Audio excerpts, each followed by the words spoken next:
Well, name is Bill Weberg, and grew up on a ranch in Paulina country. And my dad was an only child, and they moved there in 1900 from Salem. And I don't know any history much of Salem, but the house was inside of the penitentiary. It was built.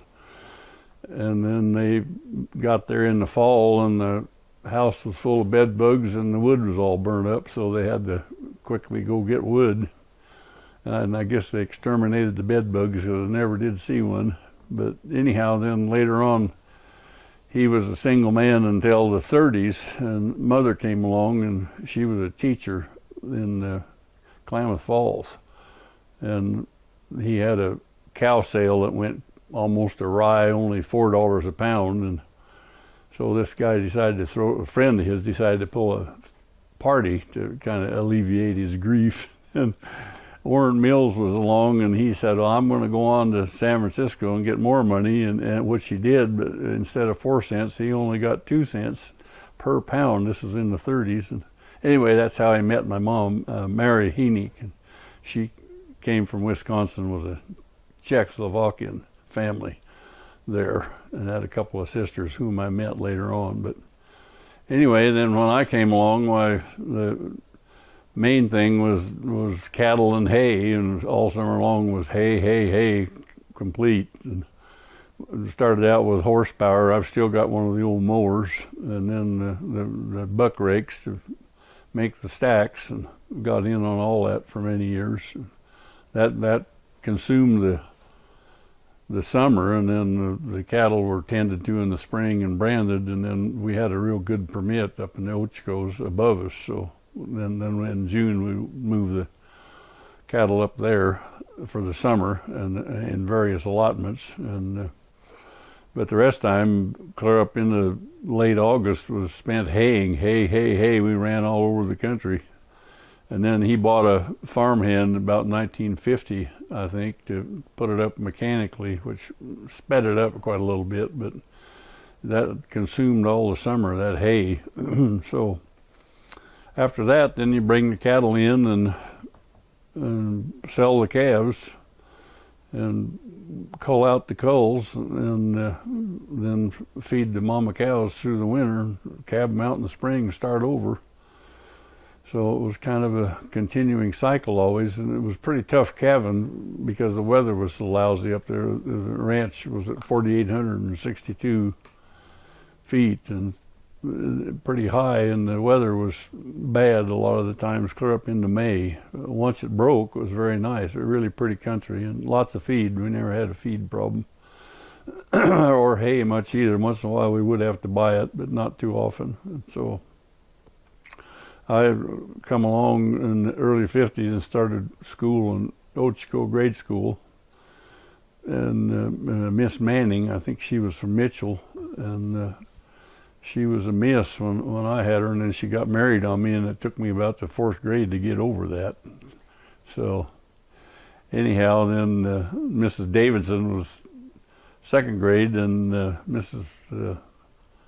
Falk, I believe, was along in there somewhere. But about the 3rd grade, I switched to Crooked River and had Mrs. Chalfont and others through the years.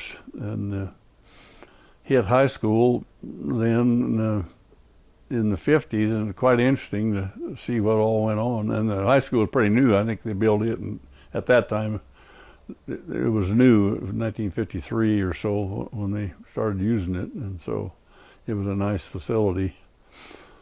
And I went through there and graduated in 1960, and then found Miss Dixie, my love, when we went to college over in Bend, and then we went to Portland for a while to try the big city out and work for Clackamas County while I was up there. And then the ranch summoned me to seek fame and fortune, and I went back to Sioux Lee and found very little of either. But it was quite a growing up session. In the summertime, I had different hired men that was quite interesting. Some of the stories and all, and of course there was lots of alcohol floating around, and they were hard to manage a lot. Folks put up with an awful lot with the alcohol. So that was a sad chapter in some ways, but anyway, the work did get done. And then when I came back, well, then the brother and I took over the operation then, and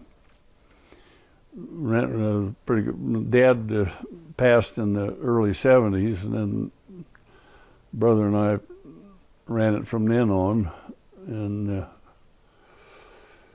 the move to the forest was always quite interesting. We'd gather up way down. We had about a 30-mile run to start out gathering the cattle and tending to the calves and branding them, and then we'd go on to the allotment up above us to the east and south, and they had various pastures where you moved them in during the summertime. It was really a nice allotment. One of the best up there because it was high. And so when the season was done, then we'd bring them back and sort out the calves after a while and get them sold. We had pretty good weights always for the calves. We switched in the 50s to selling calves instead of yearlings. And so all the time I was there, well, that's what we raised and sold. And then various things came along, added equipment, got a couple of cats and some more tractors to do the work, and then pretty quick it came time that Mother passed then, and then once we got the calves sold, that was quite a hassle to get everything put together and get the trucks and schedule everything and get them loaded and all. And we had a corral up at the Washburn place. The family was related. My grandmother was a Washburn. And then my dad bought the place out, and so we built the main corrals and the scale and all there, and so that's where we'd ship out of. And it's still being used by the current owners.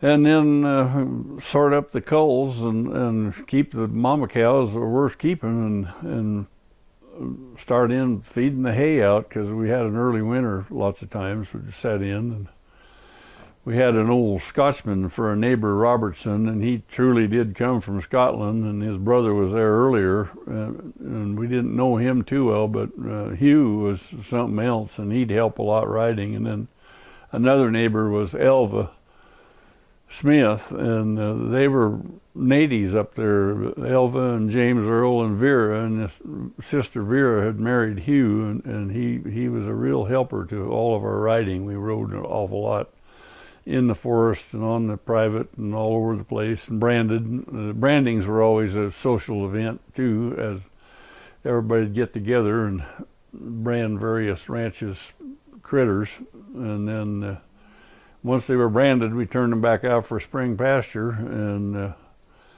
when it came time, I think June 15th was along when our forest date came about, so then we'd get geared up to trail them up there, which took sometimes most of the time several days. And this Huey would help a lot, and so did Elva.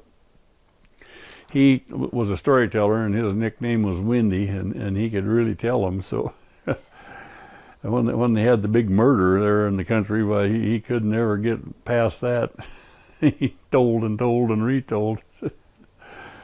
And then basically that was our routine. The summer was taken up with haying, and then we did farm a lot too. So Dad bought a new cat in the late 40s and did a lot of farming around all the farm ground there, which was pretty productive. Little draws all over the place, but raised rye hay, and then when we got the rye up, it would cut it first, and then we went to the meadows and cut all them. And we had a lot of meadows. We'd put up over 1,000 tons most every year of our own. And so, and then of course, hard winters, we'd feed it all back out. Lots of effort handling hay. And the neighbors would help then at the brandings or before haying. We'd travel around to the various ranches, and the Robertsons were the close ones, and then the Bernards were another one. There was a whole family of Bernards down at Suplee proper, and we'd go to those brandings and socialize and have a big dinner and all that, and it was quite the social deal at the time. And I don't know if they still do that much with the new people there in Paulina or not. I haven't kept up on it. And so, and then of course they had the dances, and I was elected to be the presidente of the Paulina Rodeo, that show, and so I'd help out in my tenure in the 70s to help put on the show and have a big dance, and once in a while there'd be a good fight to watch. And we had a poor guy got killed up there one time riding a bull, and he wanted to ride a bull before he died, and he took one hop and fell off, and the bull stepped on him, and so that was a tragedy. Otherwise it went pretty well, and that was on Labor Day always. Started out earlier at 4th of July, I think it was, but they moved it to Labor Day, and still is. It's quite an event even yet, amateur. So it was interesting to participate in all that. And so mainly the cow deal was deal with the cows in the spring, and then put up the hay all summer long and get them on the forest. But the allotment was really a dandy, and they always did very well. I hear now the wolves are in that country, and there's been a couple of kills up there on our old allotment, so I've understood, and even on the private. So that's all you need is a wolf in the mix, for sure. But anyhow, then the brother Lawrence went to town in the wintertime and had cattle there during his kids' time growing up, and so Dixie and I stayed there and maintained the home ranch. And then the Bernard family was interesting to have as neighbors, and we really got to where we really liked Huey and Elva, Uncle Elva called him. And then Huey had Scottish attributes, plus a little alcohol to enhance all the tales. It was quite a growing up experience for sure. But I miss a lot of that now that we're sold out and moved. So there at Suplee, they put together a couple of homestead cabins and had a community center homemade. And when I was a little teeny feller, they used to have dances there, and I remember I got run over to the dance floor one time, but Mother came out and rescued me. And I can remember the suppers in the lean-to there, and then that was the goings-on for entertainment pretty much. And then we come on up the road, and first you came to Bernard's, Henry Bernard, Hank, and then it was a Smith. There was a family of Smiths.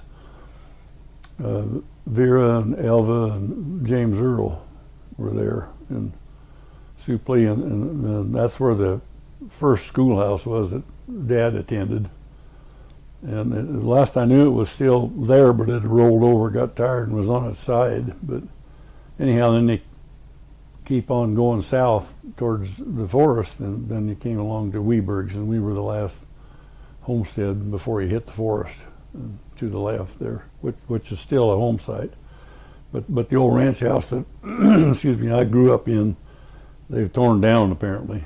And so anyway, so back to Lawrence, he went to town for a couple of years, but Mother went in with me to spend all school year to stay in town because she was a teacher, and so she could self-support, and had a house on West 5th Street there that he'd bought for his mother. I think he gave $900 in 1930, I think he said. I thought it was interesting.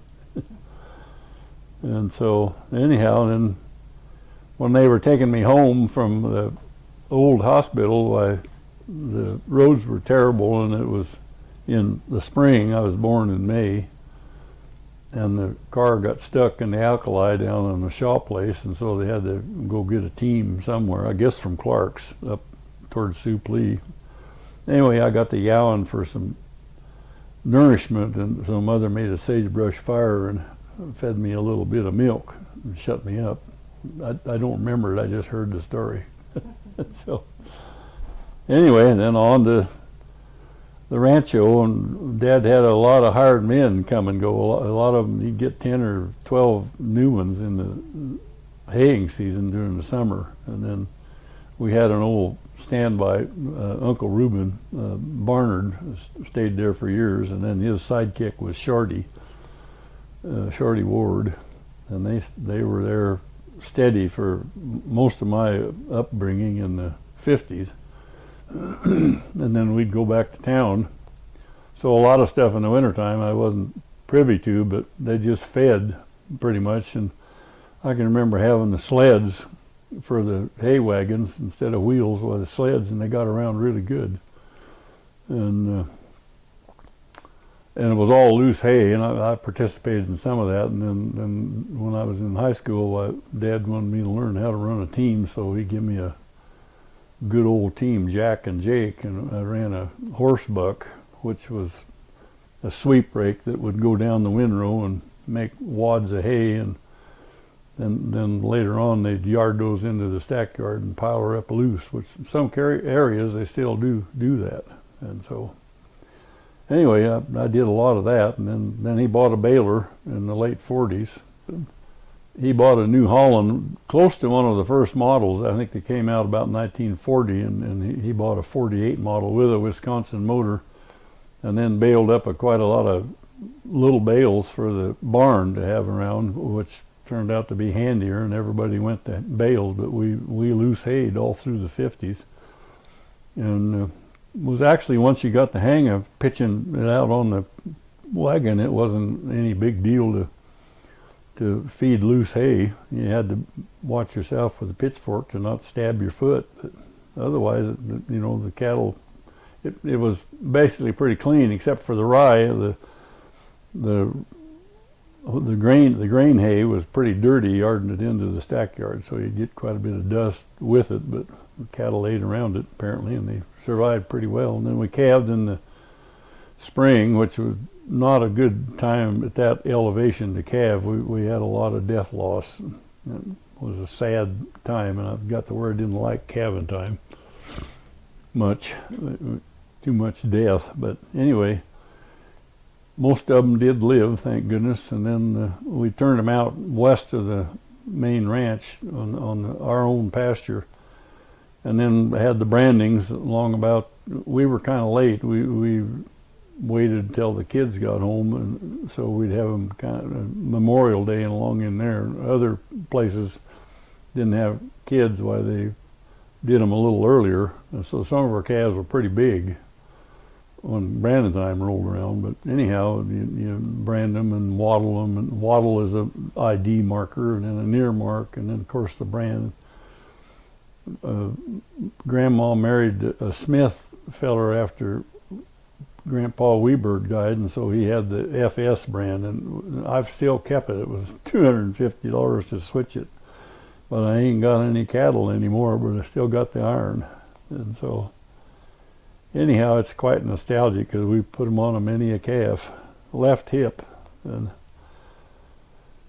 then when the branding was over, we turned them out to the west. We had one big pasture. It was several sections, and we turned them down there. Then later on, we started bringing them back when the forest became available to pasture them.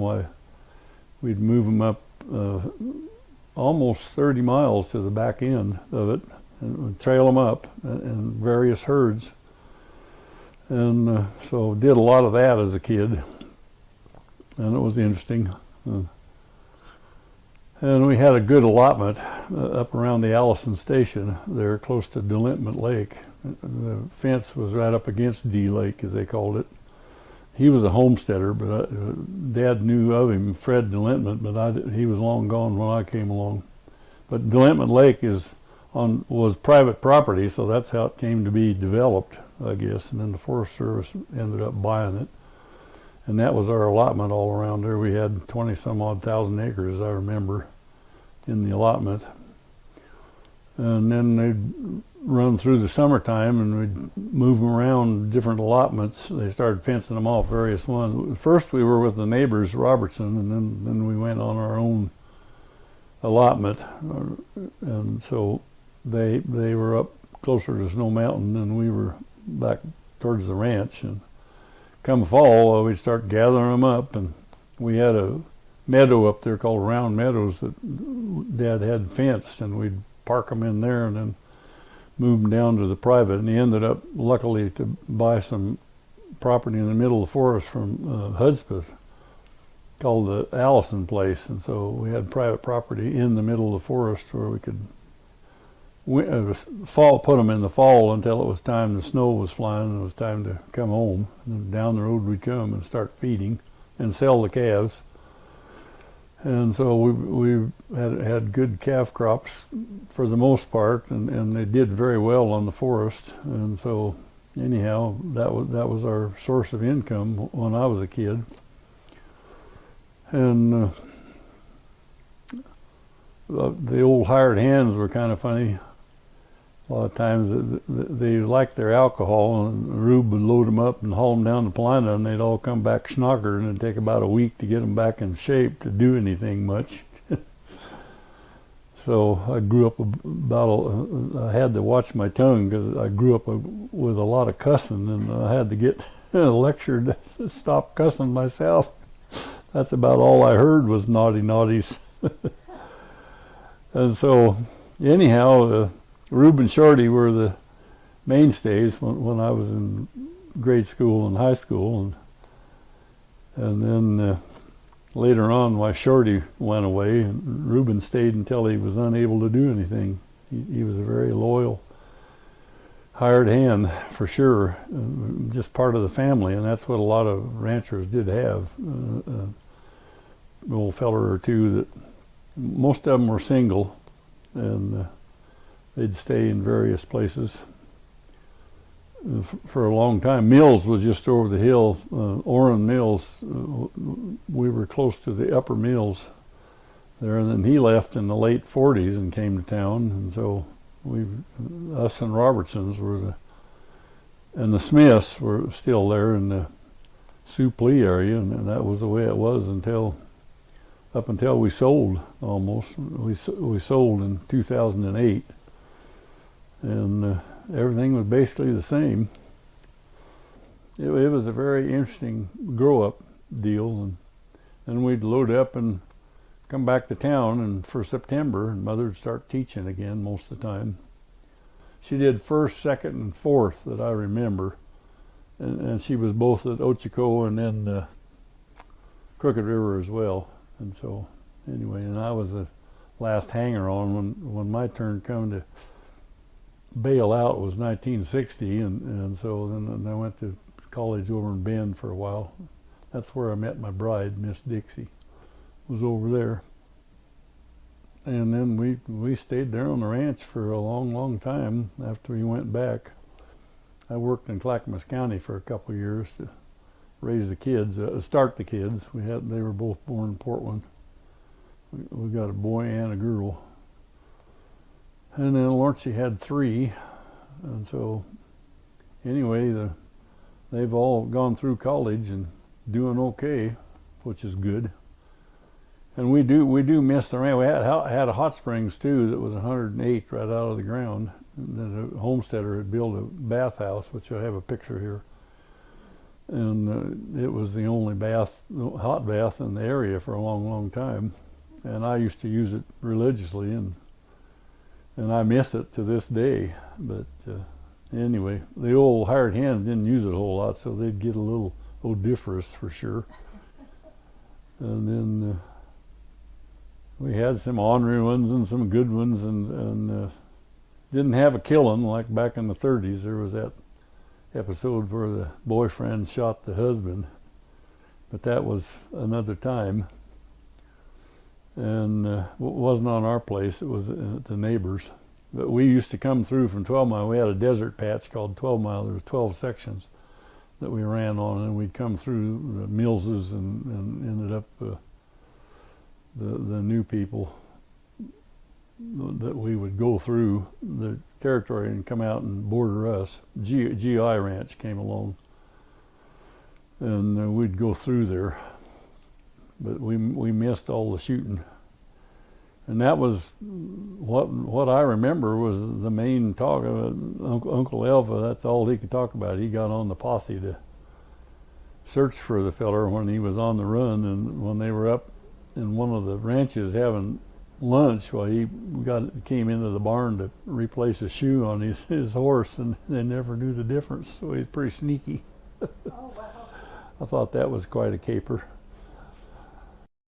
Mother worked her tail off, and she'd try and get a helper lady or a girl to help her with all the cooking, and that's about all they did all day long was cook for a big crew, because he'd have like 10 to 14 people doing various things, and the haying process was real slow with horses. I kept a couple of the old horse mowers, and they're just slow. You hook them up, and then you go clattering out to the field. They didn't have rubber tires until the late models, and so they were iron wheels, and they were rougher than the cob, and the horse bucks were the same way. Go out to the field was just pretty slow, but they got it done. It took all summer, and then we were high up 4,800 elevation where the ranch was, so we started haying later than the other ranches around Paulina. They were buttoning up and nearly done by the time we even started. So anyway, and it was a little faster with the bales. And then later on in the 60s, he bought a new tractor and a harrow bed, a hay piler, New Holland. I ran that for 20 years, and that sped it up. You could go pick up the hay and make a stack with the same machine, and so it was quite interesting to run it, but I don't really miss it. So many thousands of bales that after a while it was quite interesting. And then when we had the Allison place, well, Lawrence wanted to hay that, so it was 6-mile haul just one way to bring the hay out. But sometimes I was up there for 20 days hauling hay up and down the road. Yeah. So I guess that's about it. We ended up without the hired men eventually, and we just did it ourselves with machinery.